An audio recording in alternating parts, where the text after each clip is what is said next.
Hello, fellow pipers. Typing Piper here, without a pipe. It's wintertime, it's like 20-something degrees out.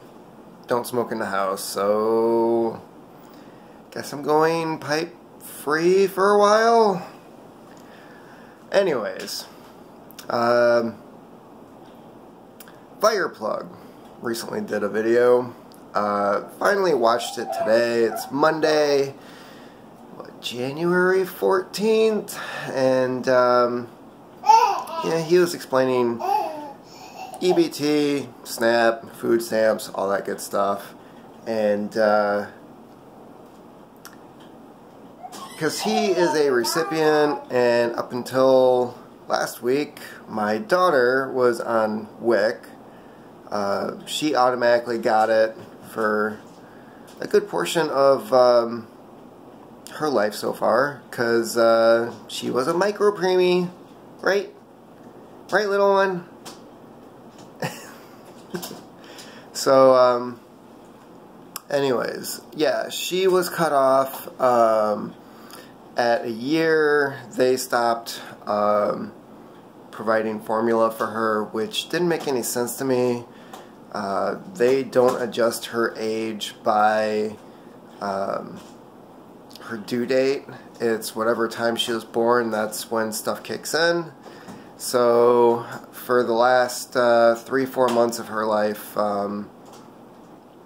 unless she had a prescription, which she did get, but it was still, you know, we had to go through all these hoops and stuff in order to make sure she could still get formula. So once I found out she was no longer on WIC, I went down to the store and bought 4 cans of toddler formula, because she's now acting like a toddler, walking around and speaking gibberish and all the things people wanted her to do like 3 months ago. That's a whole nother thing I could talk about. But yeah, I got her what she needed. I'd built up a stockpile of different foods and snacks for her, because with the shutdown, there's no telling what we're going to start seeing at the supermarkets. And I'm not referring to the WIC and SNAP stuff that people are thinking is going to cause riots and stuff.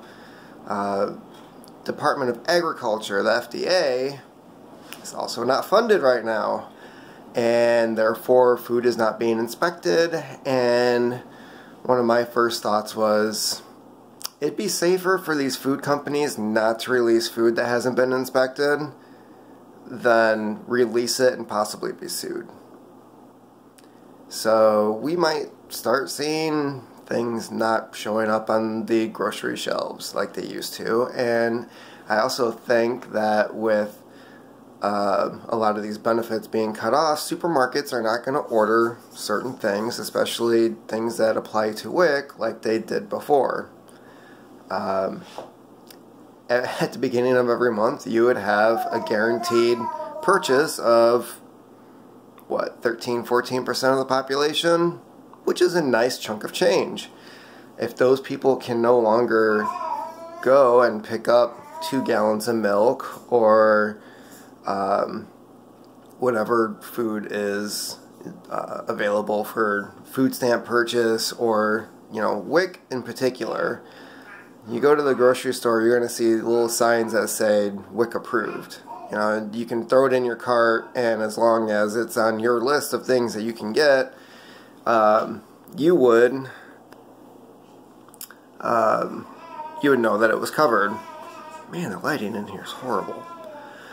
So, yeah, my last paycheck, I took a chunk of it and made sure that she was able to get stuff, that she would have it, regardless of what happens. And something else that Fireplug mentioned is, he was talking about how Homeland Security and FEMA, you know, they've always had these guidelines of every American should have 1 week worth of food in the house, just in case. If there's a natural disaster, if there's a tornado, if there's floods, power goes out, make sure you have a week's worth of food and water. Before the government shut down, I want to say it was about a month before, they changed their policies, and at one point they had raised it to, you know, every American should have 3 months worth of food in their house. You know, something that's not going to go over well with the millennial, Gen Z, minimalist crowd. So, but they bumped it up to 6 months, and, you know, the prepper community, the people who do those channels and videos on YouTube were saying, like, we're going to look at a national-wide power outage, and they're trying to lower the population. It's Agenda 21. They're starting it. No, I think they were looking at the president and the incoming administration and realizing government is not going to function, and that could be one of the repercussions. I think we actually had a group of people who were planning ahead. Who knew? And for them to say, you know, you should have at least 6 months of food and water in your house. Unfortunately, if you're on certain benefits, the odds that the news is going to get to you is really low. A lot of those people, they have bigger things to concern themselves with than, you know, internet conspiracy theories and rumors, and then there's people like me who's, okay, where are they getting this from? Oh, that's weird, why would they do that?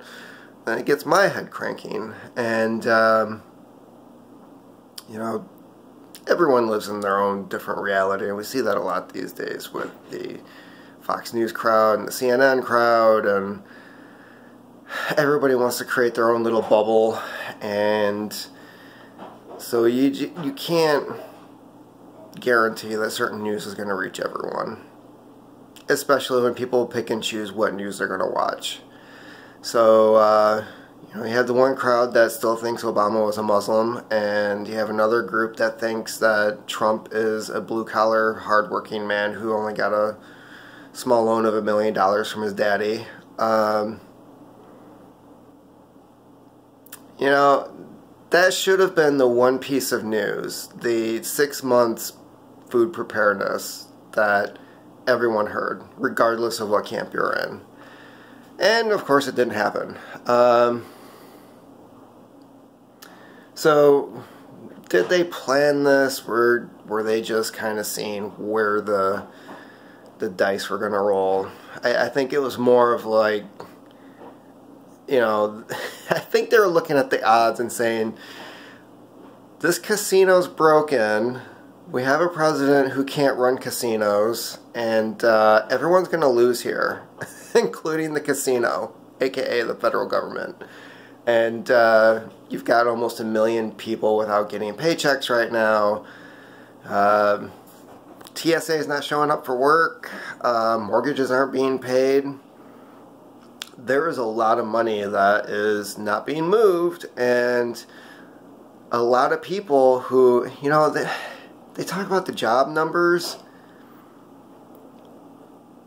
You know, they can claim, yes, these federal employees are employed. Doesn't matter if they're not getting paid. And now you have TSA workers who are not showing up for work. And I think when they do the next job numbers, they need to include all those people as unemployed.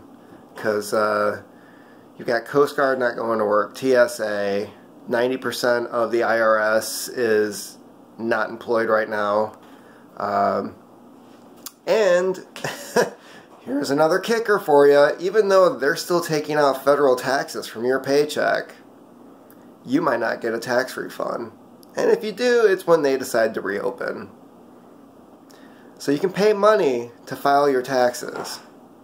You can see that you're supposed to get a refund. You might not get a check for a really long time. And yeah, people were saying that, well, Trump told the IRS they have to pay the refunds. They have to get that money out there. Is it coming out of his bank account? Because I didn't hear anywhere where he said, we're going to make sure the IRS is fully funded. At all. Like, there was no comment on that. It was just, I said, and you're going to do it. And the IRS is like, we have 10% of our employees and no money in the coffers, and you want us to send out checks.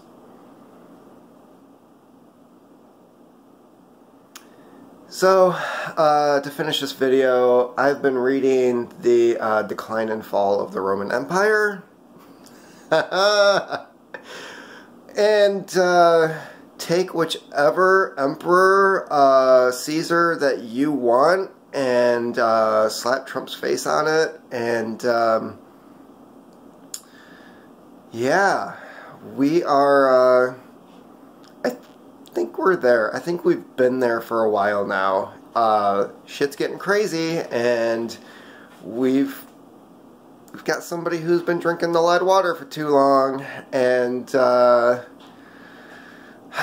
next thing you know, pets are going to be turned into senators, and you're going to have the weird daughter-wife situation happening, and the only downside is that Rome, I think the only reason Rome survived as long as it did towards the end, you had multiple assassinations going on. Consistently. All the time. There was like 3 emperors that, there was a coup d'etat, like 3 of them within a year. Those guys did not last. Probably not going to see that. So I think either things are going to be sped up or it's going to be dragged out, which, do I want 20 years of this shit? No. Just get it over with, roll the ball down the hill. Whatever crazy shit you're gonna do, make sure it's done before my daughter grows up, okay? Yeah, yeah, you want to figure out what's gonna happen? Read that book. Because, I think they just, I think Gibbon nailed it on the head with, the United States didn't even exist when that book came out. It was just in the starting phase. I think the first volume came out in 1776, so we weren't even a country then. But if you want to have comparisons, because we're an empire and Rome was an empire, and yeah, it's definitely a good book to check out. So having said that,